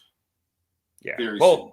Hanger does technically have a title at the moment, so a singles championship. True. I think Swerve before Hangman. Personally. I think so too. Hangman, solid candidate for an international championship. He'd be defending week in, week out. Absolutely. And that could be a good way of the fire, you know, like exactly. I gotta wrestle weekly. Yeah. Yep. Yeah, it'd be really cool. Let us move on to the next match, which saw Ricky Starks face off against Wheeler Yuta. This match came about after Ricky and him got into it following Ricky's Texas Death match against Bryan Danielson. This match was fine. Honestly, the highlight of it for me, though, was Moxley on commentary. Yeah, no, Mox killed it. Almost too well because it was distracting. But not in like a bad way. It was just he was so good at it that I couldn't really pay attention as much to the match. I enjoyed it. I don't know where they're building though with Ricky. I don't know where Ricky goes. He like I don't think they're like start stopping him, but I have no clear direction of where this guy goes now. So we'll see. But I talked about it earlier when we were speaking about the show. The fact that this was a the fact that this was a pay-per-view match is extraordinary to me. Yeah, I'm psyched for Wheeler. Even Moxley mentioned I think it was Wheeler's first foray into a pay-per-view match by himself. Yep, which is pretty cool. So, fair point, Eric. He wasn't full gear ready. Yeah. Well, I think did he get new trunks? I thought he got new pants at least. But... No, I just meant like body wise. Yeah, I know. Full gear, really? But yeah, I thought this was kind of smartly booked just because it gave Ricky a win back after he lost 2 high-profile matches. But you're right where he's in such a weird spot because where he is on the card and the way all the other titles are wrapped up and everything, there isn't really anywhere for him to go at the moment. Except WWE. You know, like, please no. It's like, all he can do at the moment is feud against high-profile people and maybe win one of those matches. You know, like he just feuded with Bryan, and I was hoping he won something, but he didn't. But obviously, I think that propels him, facing Bryan in 2 very violent matches in which he did not get pinned or submitted in either of them. But now it's like, okay, where does he go? There's just nowhere. And it's kind of sucks for him. No, it really does. He and Big Bill don't fit as a tag team for me to go for the tag titles. Right. He's not going to be taking the TNT title off of Christian. The international title, maybe. And I could see him being a work rate heel. Like I could see, because that's his whole thing, proving himself. I could see that. Yeah. But I don't know about that either. Truthfully, and it's going to be a step down in a lot of ways. Him winning a Ring of Honor belt would be good for him. That way he could at least carry something, but it doesn't mean much. I mean, what does he do? Win the TV title? Like, I don't know. Disrespect to Ricky. Like, is he beating Joe? No, he's not. Like, exactly. Because I feel like, I don't think he's a pure championship type of guy. I feel like there's a very specific type of wrestler that needs to be carrying that belt. No, it's true. So, and I don't think he's beating Eddie. At least, and I've seen a lot of people say this online too, and unfortunately, I have to agree. Despite being a huge Ricky fan, if he goes to WWE, it's not like he's going to be shot up to the main event either. I think I think he would get lost in the shuffle in WWE a little bit. So I don't know. I want good things for Ricky because he is so fucking talented and he is so good. But I right now couldn't tell you what it would be. I really hope they figure something out for him because he is undeniable, as he likes to say. So, any comments on that, James? I've been hearing that rumor. I've been hearing that rumor here and there for the last few weeks. I don't know where it came from. I don't know why this is the sentiment. He's running a Ring of Honor show. Unless he is completely getting rid of Ring of Honor, why get rid of the belts? Yeah, and I don't think he would. I think he likes it too much. Truly think he just likes Ring of Honor too much. And it works for the talent that's there. You know, like use it as your NXT. Even if it's not a developmental, let it be a place where these guys can get reps. So who cares if there's belts? You know, they're barely on AEW TV in the first place. Like, did Hangman even come out with his 6-man championship? I don't even know. He did. He did? Yeah, because the Bucks did too. Okay. So. But how is it? I don't want to get stuck on this, but how are they at the forefront? They're not. Like, they're there. They're acknowledging that it exists as a company, but it's not like Ring of Honor stories are in the forefront of anything. They're just, you see some of the titles some of the time. The only one that is the MJF Cole storyline because MJF is the AEW World Champion. And that's and at that point, they're more of a device for that storyline for the main title than the actual tag titles. And I guarantee you, if the Acclaimed weren't the Trios champions, they wouldn't have done this with the Ring of Honor 6-man championship. They would have just straight up had the Hung Bucks win the Trios championships. I don't know. You kind of get best of both worlds out of that too, at least with the 6-man. You got the Acclaimed with the titles and they're defending, and now you got the Hung Bucks, and hopefully we get some good matches out of that title reign. So plus again, it was just really funny to see the picture of them winning the titles like 5 years ago and them now. Loved it. Such a, like, Nick and Matt are borderline clean shaven. Hangman's looked so much younger and skinnier. Like, it was crazy. But all right, let's move on to the next match. We saw another BCC member, Bryan Danielson, face off against Zack Sabre Jr. in what was just an absolute fucking clinic. These guys, as your animals continue to fight, right? These guys went out there. I said this on Twitter, and thank you for everybody who followed along with me over there. This was the type of match Bryan was marking out over, like at the Cruiserweight Classic. Yep, absolutely. He just went out and just was like, Zach, you and I are just going to grapple each other for 20 minutes, and it's going to be great. And then I'm going to hit you with the Psycho Knee twice and ended up winning. And not only was this match great, but also on the side, you have Moxley continuing to be on commentary, and he was awesome. Yeah. And professional hater Nigel McGuinness absolutely shitting on Bryan the entire fucking match. I'm just going to say it. If we don't get the match eventually, they're dropping the ball so hard. It has to happen. So hard. I love this match. This was my match of the night. I love good technical wrestling. I love good technical wrestling. And you need the right wrestlers to get the crowd involved and invested in technical wrestling. And there are no two better than Bryan Danielson and Zack Sabre Jr. for that. The crowd were popping for stretches and basic roll-up counters that we've seen a million times. But because these guys do it so well and they do it so fluidly, and there was such grace to it that it felt elevated. The crowd was there for it from bell to bell. And I appreciated them so much for making this already great match feel even better. This match was so good. I felt like even when they missed a move, they were able to recover so fast. It looked like that the person countered it and were able to immediately switch into something else. I'm at a loss for words with how good this was. Just technically sound it was. Just to give a little bit more background, and they spoke about it beautifully on commentary. Bryan Danielson won the Best Technical Wrestler award for years and years until 2014 when he had to retire. And then that award was renamed the Bryan Danielson Technical Award. And then Zack Sabre Jr. won it every year until Bryan went to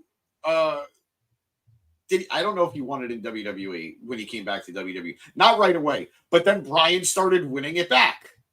So these are two of the best technical wrestlers in the world. In the world. Professionals agree. Fans agree. These are the two best technical wrestlers in the world. And they knew how to read each other beautifully. These two guys had such great chemistry. And now, let's put this out there. This isn't the first time they've actually wrestled. Bryan has wrestled Zack Sabre Jr. before. It's just, this is the first time that Zack Sabre Jr. is at this level that it is the dream match that it is. And that Bryan was in a position to wrestle him. That it would matter. So, don't want to bury that too much, but it's true. They had wrestled before, but it's like the fact that Mark Calloway wrestled Steve Borden in WCW before they were Undertaker and Sting. Yeah, it happened, but it doesn't count. So this counts. And it was just so well performed and so well executed. And none of it should be shocking. I'm not shocked. I am just so satisfied. And that's what this was. This was a satisfying match. There was grapples, there were submissions, there was reversals, there were pins. That, like, they so beautifully flowed back and forth into one another in terms of chokeholds that they kept doing the same move back and forth to each other, but the crowd ate it all up. I loved it. I loved it. I loved it. I want more of this.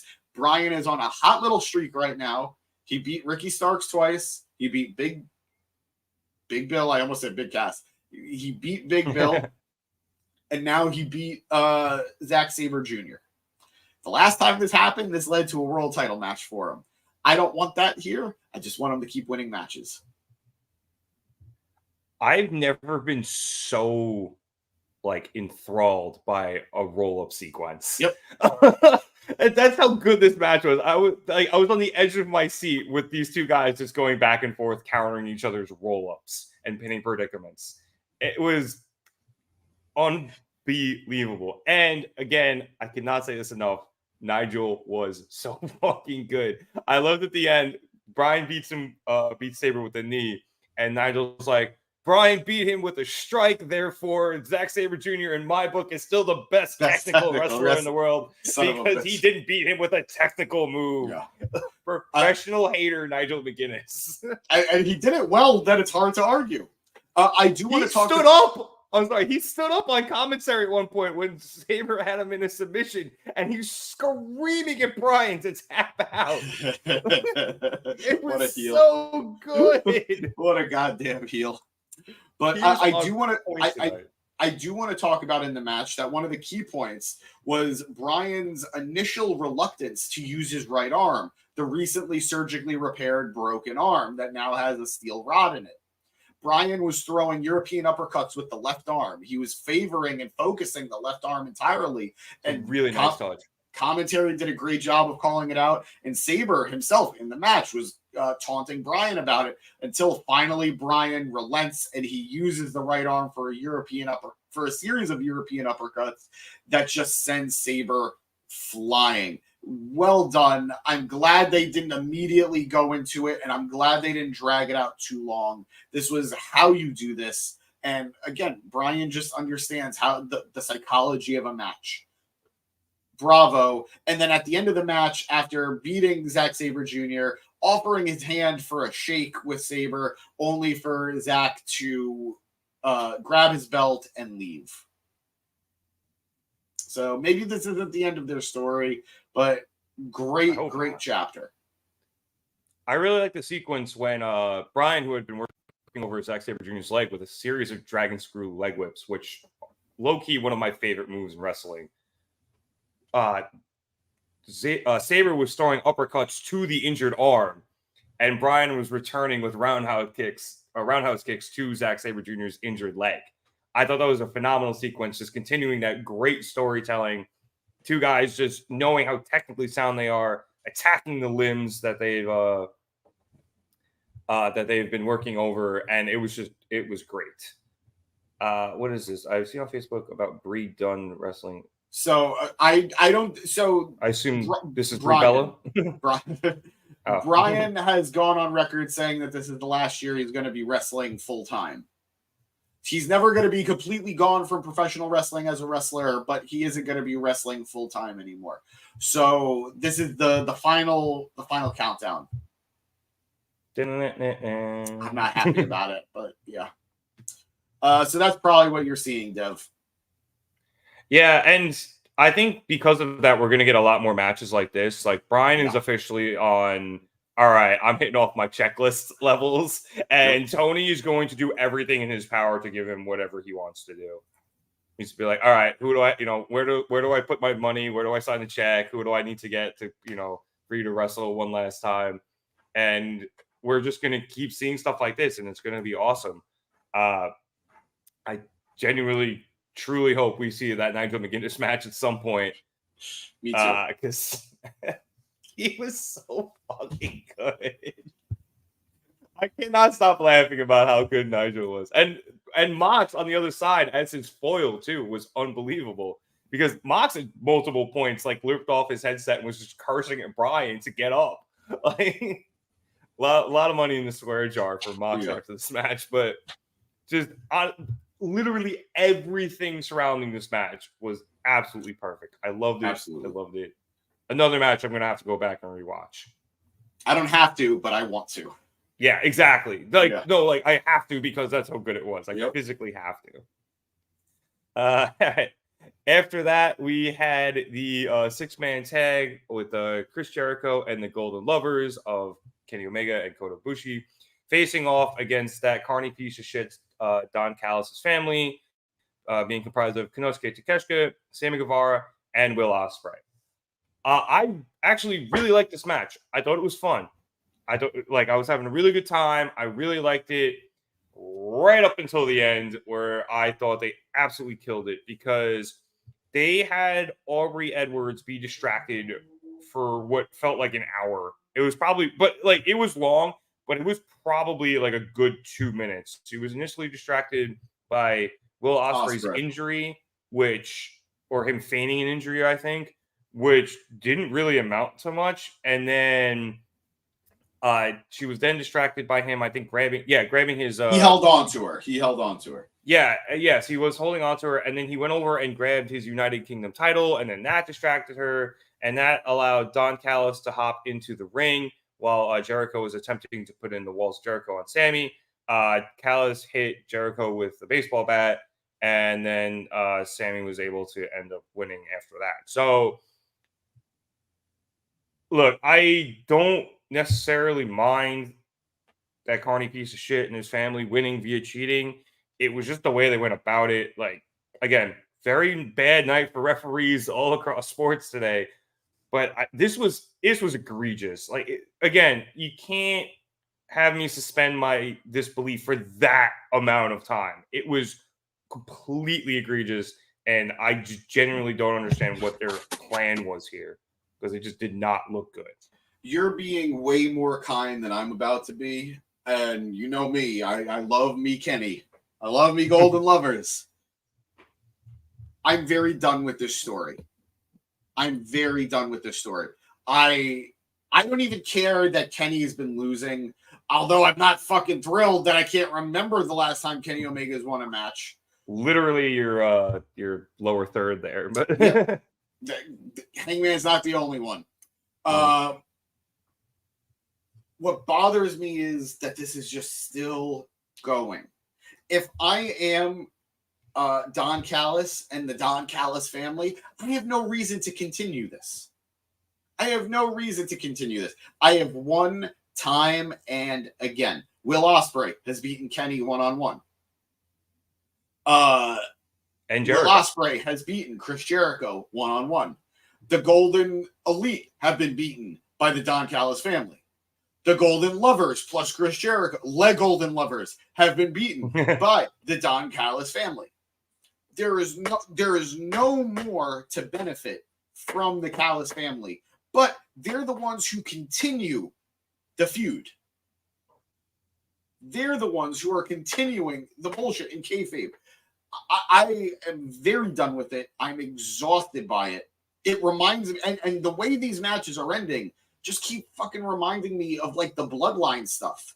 It's the same finish every time. Callis gets involved. It doesn't lead to the actual finish, but then it leads to the next finish. Like it's the finish right after. Every time, whether it's a screwdriver or what, in this instance, the bat. I'm so done. I don't care anymore. Kenny lost the feud, period. Even if he wins it, he still lost the feud, in my opinion. There have been too many losses. Look, I'm going to tell you something you're not going to want to hear, but Kenny's story right now is him losing. And that's the point. And I'm fine with that. I am fine with him losing. He hasn't been able to win. But do it against other fucking people. I genuinely, I'm starting to not like Takeshita anymore. And I think he's so good. But all I'm seeing him as is this nag of a wrestler. He doesn't feel like a character anymore. He feels like Callis's like errand boy. And I don't like that for him. He doesn't have the person, like, it's not his fault. He has a lot of personality, but he doesn't speak English that well. So he doesn't have the benefit of being Sammy Guevara, who's just a natural heat magnet. And he's not Will Ospreay. I still have no idea what they're doing with Will, by the way. Because I think you were saying before, isn't he like more or less face in New Japan now? And is he part of the Don Callis family? Is Don just paying him? Is he just there because he fucking hates Jericho and Kenny? Like, I'm not entirely sure what's up with Will in general. I agree with you with Takeshita. The man was showing more personality as a face, speaking broken English than he has since he's joined with Don. Sammy, fine, whatever. I get it. He's just so good as a heel, fine. But there hasn't really been a point to any of this other than we turned Takeshita and Sammy heel. At least since, like, Takeshita turning heel and beating Kenny, cool. Star-making performance, we're good. And that's kind of all we needed. Yep. And we're still here, and we're still doing this, and it's just like, why? Other than the fact that this was just a really good matchup. Like, what are we here for? It's a bummer. It's a bummer. I want them all to move on to bigger and better things. I want Takeshita to win a championship. I want Kenny to win anything. Kenny's gonna keep losing, man. I'm sorry. I know, but how much longer can this go? This has been going on for months now. Yeah. Like months. Like, this isn't an exaggeration. Months he's been losing. It's a lot. Has he won any match? I know it's been a bunch of singles losses, especially at pay-per-views, but the only match I can remember him winning was Blood and Guts. Jeez. He lost all the tag matches. He got pinned in some of them. He got pinned in the Anakin Arena, too, by Takeshita. Yep. He got pinned at All In. Yep. It's just too... I am all for the bad year storyline. It can work, but it's a lot. You know what? I take it back. Kenny and Jericho won on Collision yesterday. Oh, good for them. Whoop-de fucking do, Basil. Who did they beat? Nobody important. They're not no names, but I don't remember who it was. Yeah, exactly. Yeah. But yeah, Kenny he can't win the big one right now, clearly, and it's annoying. One last note on this. How did you feel about the way they handled Ibushi tonight? I thought they did a pretty good job of protecting him, keeping him out of the ring, because we don't really know where he's at. You know, last time we saw him, he didn't look to be at 100%. I know a lot of people thought he looked a lot better tonight, like physically. So I was wondering your thoughts on how they presented him this evening. I think he himself looks a lot better. He's starting to look like the Kota Ibushi of old. I never had a problem with his new physique, but he's definitely looking like the Kota Ibushi we're all familiar with physically.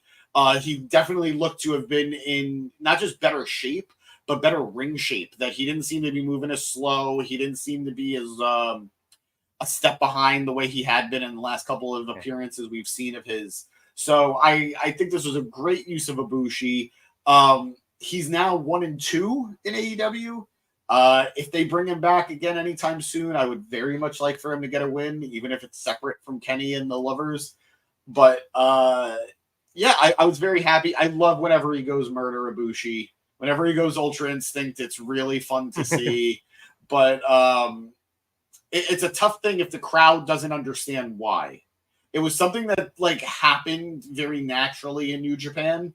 It's something that we're just seeing him do here in AEW. And while I understand it, if I'm seeing him for the first time, I don't understand why this guy all of a sudden shuts down and then turns into a striking machine.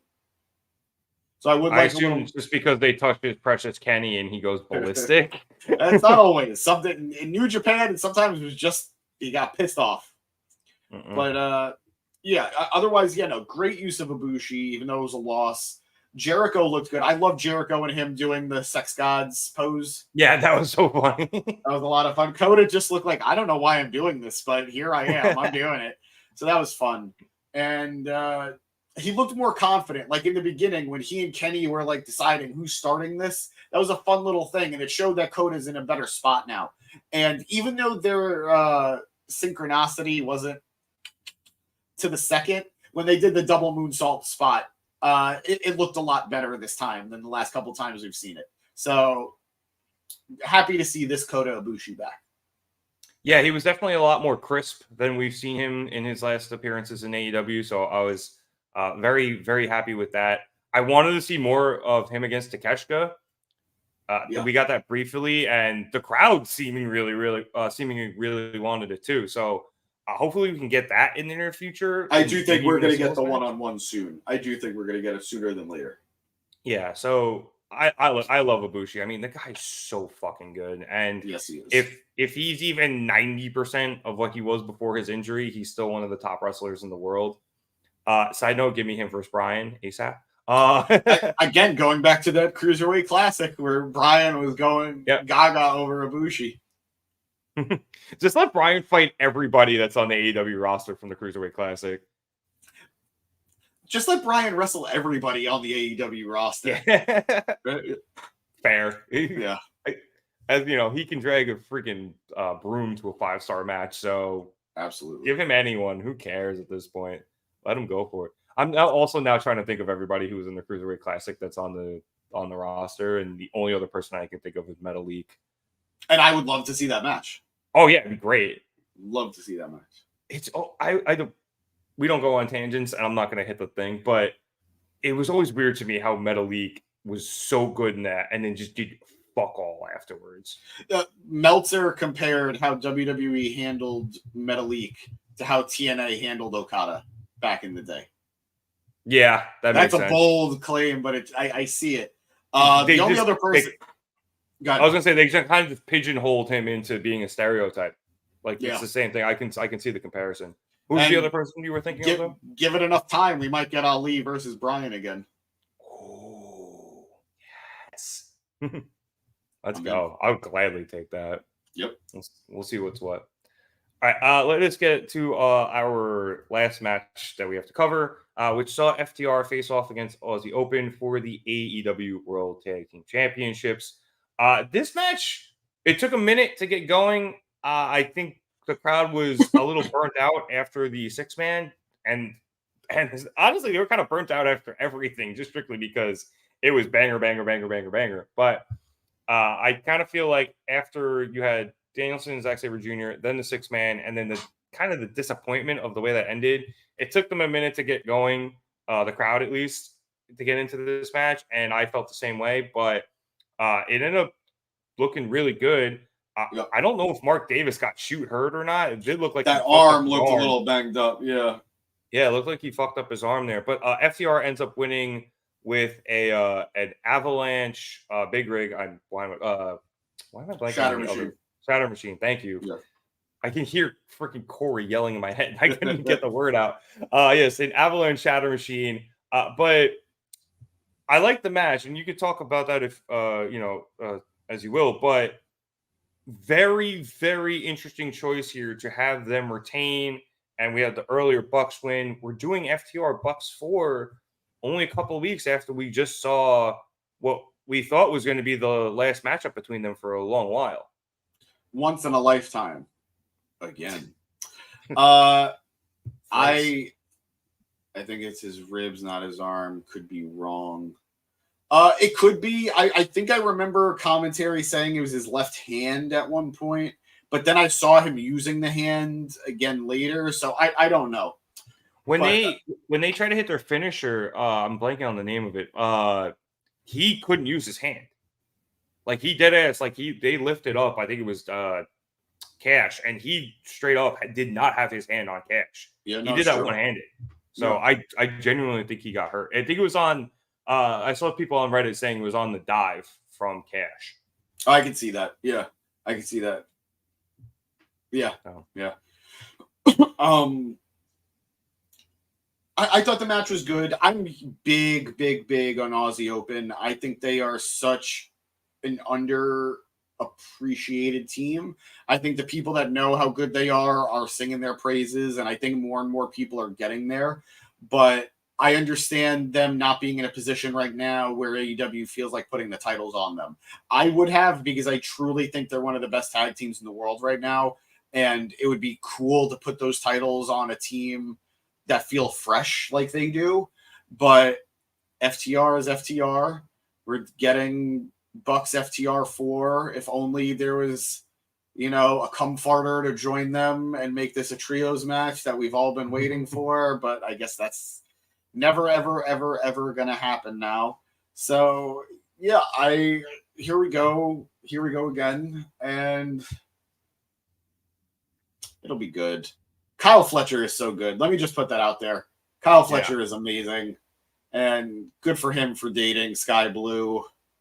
But yeah, fun match. Like you said, a nice in between the Bryan Danielson match, the Kenny Omega match, and then the main event. It was not a rest match, but it was definitely, I could take the foot off the gas a little bit on that match. Yeah.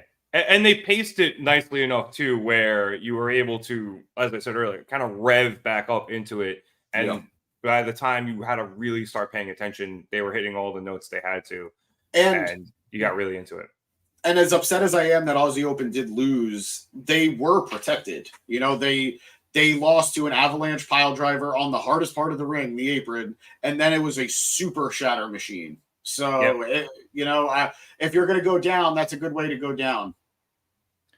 Yeah, no, I really like the finish, and I really like them. I'm curious to see what they end up doing with Will Ospreay, because they're United Empire, but I don't know if they're still technically running with them. So I'm a little curious to see how they end up playing that. Generally, I have no problem with the Ring of Honor Trios champs fighting for AEW tag titles. I think if you're that good, you should be gunning for as many titles as you can. The AEW World Champion won the Ring of Honor Tag Team Championships. Zagaki. So I did see somebody on, was it Twitter or Reddit? Either way, I saw somebody mention the fact that this could possibly be a bit of a red herring where, Edge could be FTR's partner. That's a good point. He loves those two. I wouldn't be shocked if they were a big reason why he came back. Literally referenced them. Came over, yeah. He literally referenced them on WWE television when Seth broke him into his house. So he does love those two guys. But where was I going with this? Oh, yes. I saw somebody mention the fact that they had mentioned that the Bucks tag title shot is kind of anytime they want and doesn't necessarily have to be immediate. Now, I didn't double check that, but it could be a bit of they were saying it could be a bit of a red herring where maybe we don't get Bucks FTR for, maybe FTR loses in the next couple of weeks and then the Bucks challenge whoever ends up beating them. So that's a possibility. But I, honest to God, when the Bucks won, I truly thought Aussie Open was going to win this match because I really didn't think they were going to do Bucks FTR4 this soon.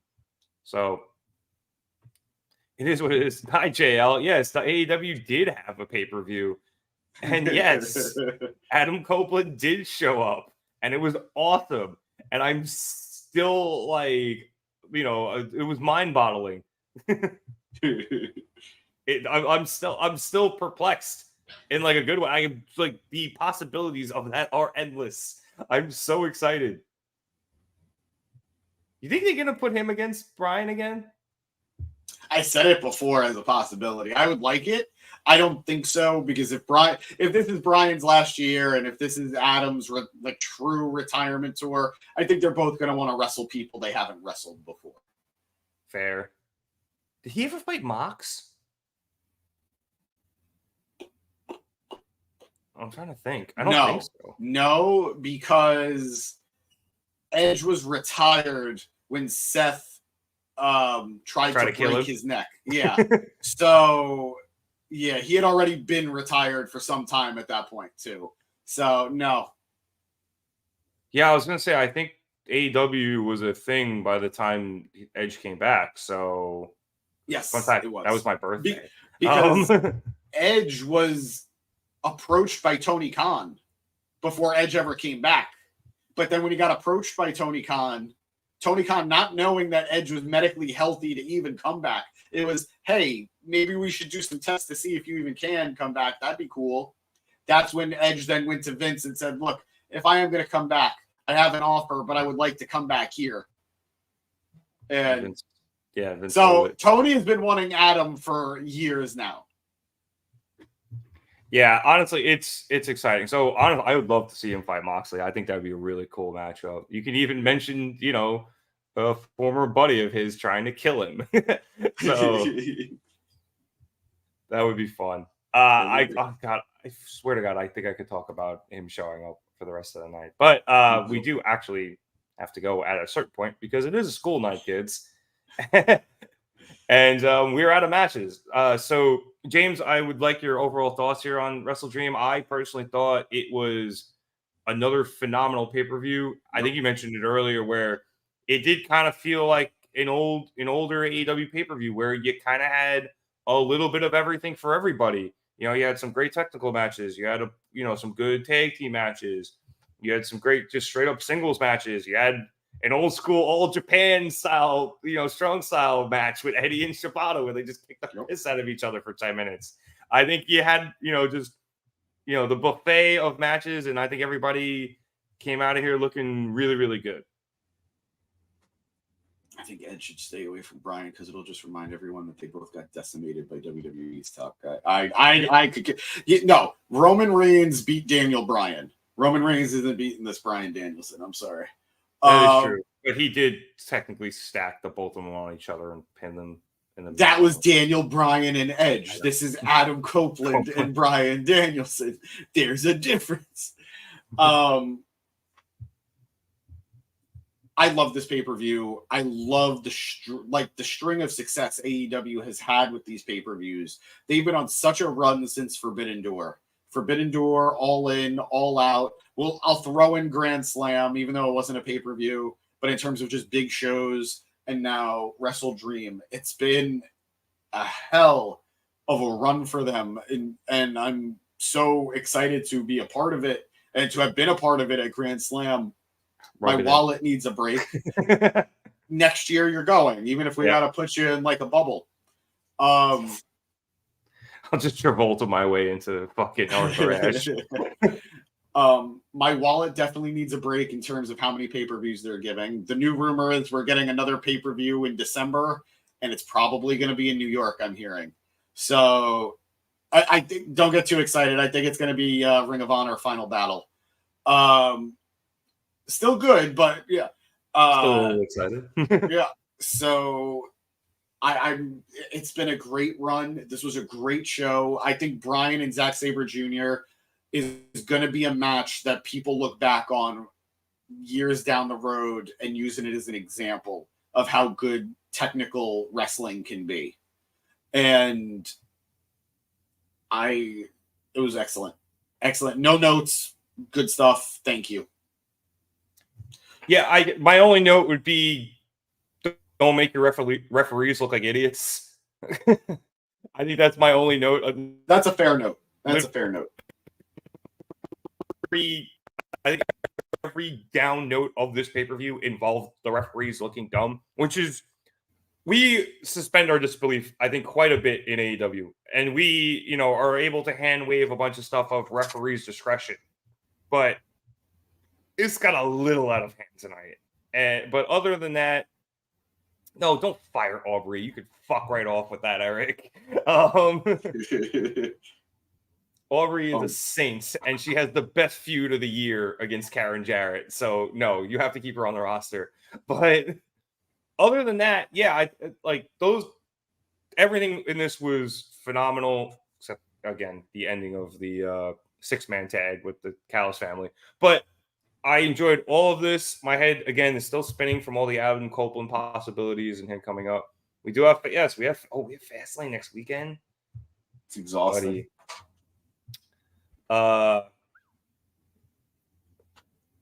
Yes. Well, at least we're already paid for fucking Peacock, so we don't have to shell out $50. You missed Brian versus Osprey because of her. Well, wait, how? Well, that's your fault. I'm just gonna blame him. I don't even think the match happened. I don't understand. Yeah, I was gonna say, like, what are you talking about, Willis? Like, literally just threw me off. But no, I really truly love this pay-per-view. For a pay-per-view, again, we didn't know we wanted or needed. It absolutely slapped. So, do you think that they're going to do more pay-per-views now, AEW? I think, what are we up to now? I guess 6 in a year. So I guess let's see, Full Gear, All Out. We have the main 4. Yeah, the main 4. All Out, All In. Oh, yep. Well, Forbidden Door. Yeah. All In, Forbidden Door, and then WrestleDream. Yeah. Well, so we're at 7. Yeah. So I was gonna say that's one every 2 months, but now you got Forbidden Door in there as well. Unless they keep doing All In, All Out back to back. I hope. But not. either package deal those, Tony. That'd be great. Thanks, Dev. And happy birthday again. Yes, happy birthday, Dev. But yeah, I guess I think that actually kind of fixes a little bit of their build too for AEW, like storyline wise, going into pay-per-views, because when they were just doing the 4. There was such a huge gap between pay-per-views. I think, if we're going to do one every 2 months or so, then I think you can build a lot better to another pay-per-view, because you're not necessarily doing the 4-week build to the next pay-per-view a la WWE, but you're not doing a 3-month build, which was way too long. Yeah, I agree. I thought, because so much stuff ended up just getting lost in the sauce. So I think if we stay here, we have a pretty good rhythm going with AEW. Hopefully they continue. It's like you said, they've been on a great run recently, especially pay-per-view wise. So I'm super excited to tune in Wednesday and see what happens on Dynamite. And on that note, you guys should subscribe, because we will be back on here on Wednesday to review AEW Dynamite. And on that note, in general, thank you everybody so much for watching. And like I said, please subscribe. Also like the video for us if you can, if you enjoyed what you heard here tonight. We will indeed be back on Wednesday to review AEW Dynamite. Hopefully, Danny is able to do his Raw Fast Forward tomorrow. If you're a WWE fan, we're trying to get Chad to do NXT on Tuesday. And obviously, we have the Gym Pack Zone on Thursday with your favorite James Asante, covering all things Impact and, a little bit of sprinkling of Ring of Honor if something big happens. Also, be sure to check us out over on all our social media stuff, Twitter, Facebook, Instagram, and TikTok. I always say check out the Instagram. James and Danny are doing great work over there. So fire memes have been going out. Our memes have been so good, we've had them stolen. That's how good the memes have been recently. So Adam Goldberg. I wasn't going to give him the time of day, but all right. But yeah, go check us out over there. We've been doing great stuff. And, if you follow us on Twitter, I do live tweet the pay-per-views, so thank you for everybody who followed along with me over there. I should probably start live tweeting Dynamite too, to be honest. But I take too many notes. That's why I get distracted. But I digress. We have fun over there, and please feel free to hit us up in the comments or tweet at us, have some conversations. We just like talking wrestling, no matter where it is, whether it's on the pod or online. So give us the interaction. We'd love to hear from you guys and chop it up with you. But on that note, for James Asante, my name is Nick Cummings. Thank you again so much for watching us here at the Mark It Down podcast. Have a good night, everybody, and happy birthday again, Dev. Peace. It's gonna take a second.